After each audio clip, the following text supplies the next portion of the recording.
I don't mind if it gets scratched. I don't mind if kids touch it. I don't mind if kids climb on it. It's made for burnouts. It's made to have fun.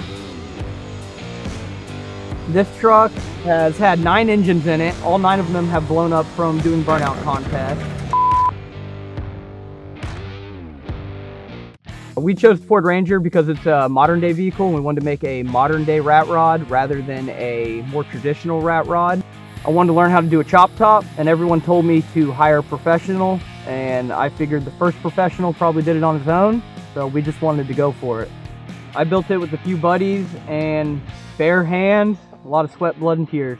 It started out as a stock truck and from there we bagged it. We body dropped it, which would be putting the body on the ground. And after that, we drove it for a year and we decided it needed to be lower. The truck stands at 37.5 inches tall and I'm claiming lowest in the state of Florida.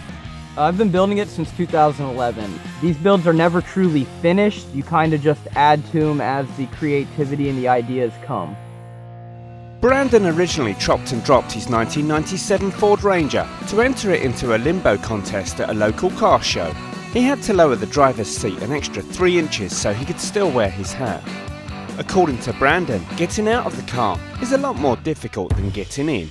Some of the external features I got that are the most noticeable would be Charlie the Goose.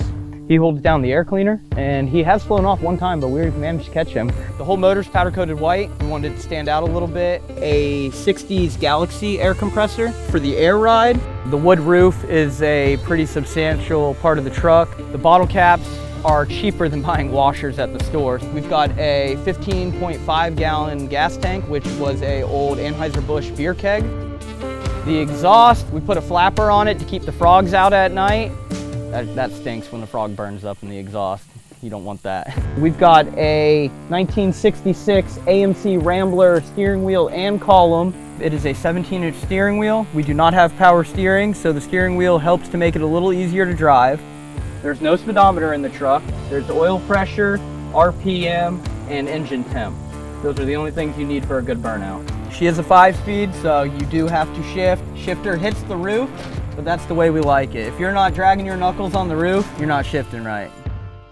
I'm actually too short to reach the pedals, so I had to add a wooden block and a piston to the pedals.